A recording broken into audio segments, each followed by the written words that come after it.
Alright, what's going on, guys? It is your boy TKD13D here, back again here with PlayStation Source, and we have some things here that came up this morning on my feed that I figured we ought to talk about here on the channel. Now, this doesn't have anything to do with next gen or any other games. It's really about how you can interface with your PS4 and changes that are going on with the PS4 sometimes this week, and there's one update that we have that is today. And so what's going on, guys? Let's just go over the PS4 system software update 7.0, as well as Facebook functionality being backed out of the PS4. We will break that all down here right now.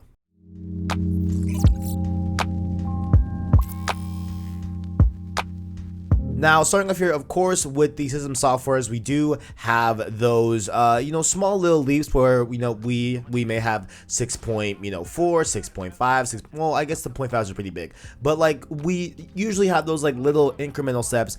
But when they have a new number launch and they wait until a huge number, jump to be able to drop some big things with the system that are in turn like really big, kind of like fundamental changes to the actual operating system, like when they added the folders and stuff like that. I believe that was a numbered one, but regardless, that's usually how they do the software kind of iterations in the number scheme of things. And so we have PS4 system So we have PS4 system software 7.0 launching this week, and there are mainly two big things that are changing here. So one of them is the party feature, and of course I will be referencing the blog, so make sure to go check out blog.us.playstation.com, and of course I will link it down in the description. So they're gonna lay out first here that there are a bunch of different things that are changing with the party feature.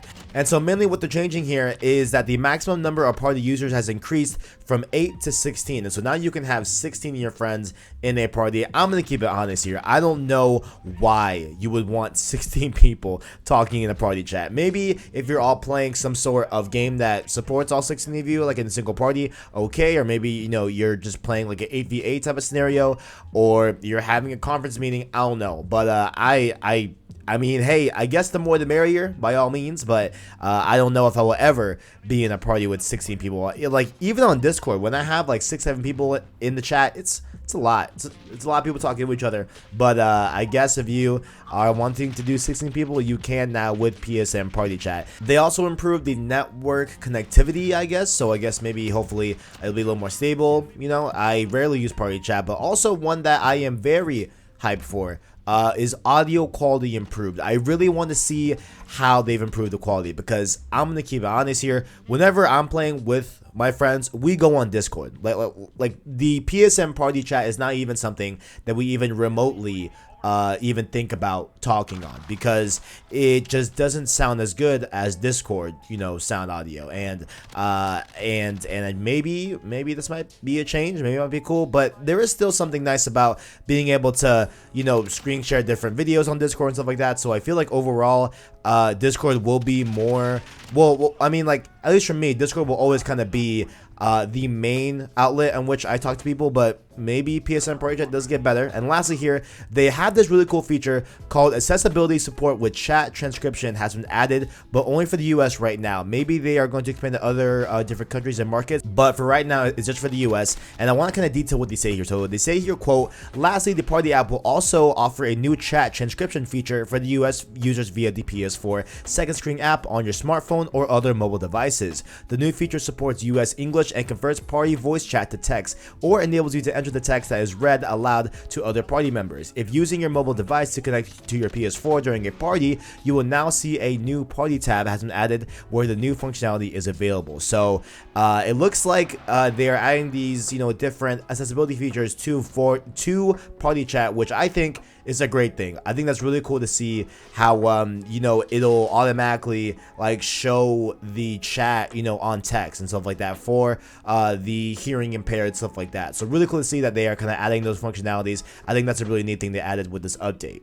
But I guess for me, in terms of the whole party chat angle of this whole thing, I just hope that the audio and quality is actually improved and it sounds a lot better. We'll see. I will test it out, and maybe I'll mention that on the cross circle here in the future, but definitely want to double double back and let you all know how the audio quality is improved. Or if you already have the update, let me know what you guys think down in the comments below about the audio chat. Have you guys tried it? Do you like it? Is it even improved? Let me know your thoughts down in the comments below. Next up here, the feature that I feel like we've always had with PlayStation but never really has worked to its highest potential is remote play, and they are here taking another step in that to see if they could get it to work the way it was first envisioned in the first place. And so remote play obviously allows you to be able to mirror and stream what's happening on your PS4 to another device. So it used to be on the PSP, now it's on the PS Vita, and like now they are expanding it to now it's on your phone and mobile devices and smartphones, as well as your PC or your Mac and stuff like that. So they are definitely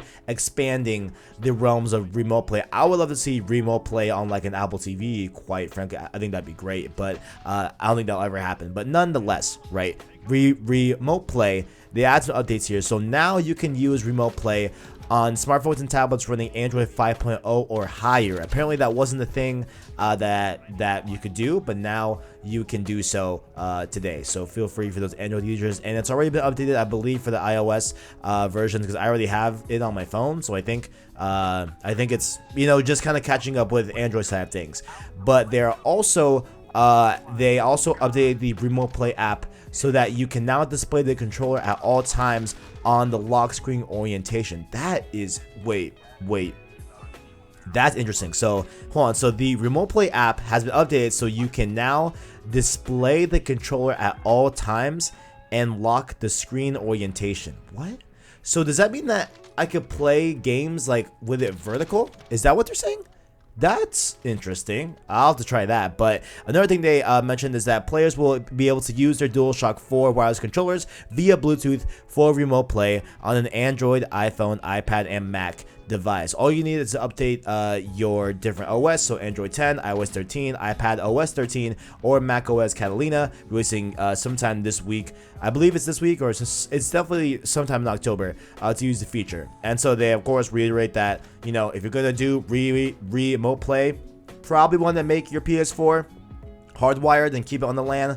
Going to be the most stable connection there. But my main thing with remote play is that I cannot wait to be able to use it on my iPad. I think that's gonna be really cool to just travel with my controller, travel with my iPad, and be able to, you know, keep up on my daily logins on Modern Warfare or Destiny 2 Shadowkeep, and be able to do those daily challenges on the go. I think that's a really cool feature. But just some updates here with remote play. Now let's go on to a feature that they removed from the PS4. So this article comes to us from Push Square, and this kind of seems out of the blue, and this is very, very odd to see that this is happening all of a sudden. Not really anything, no like official word or anything as far as I'm aware, but it looks like they removed the PlayStation 4's integration with Facebook all of a sudden. So it did start today. And so before this even happened, you know, if you guys were just unaware, on the PS4 you could share some really cool things to Facebook, including like video clips, screenshots. You can, I believe, stream to Facebook, if I'm not 100% sure. I don't know about that, but maybe you could. I know you could post like trophy information, like whenever you pop the trophy you can post it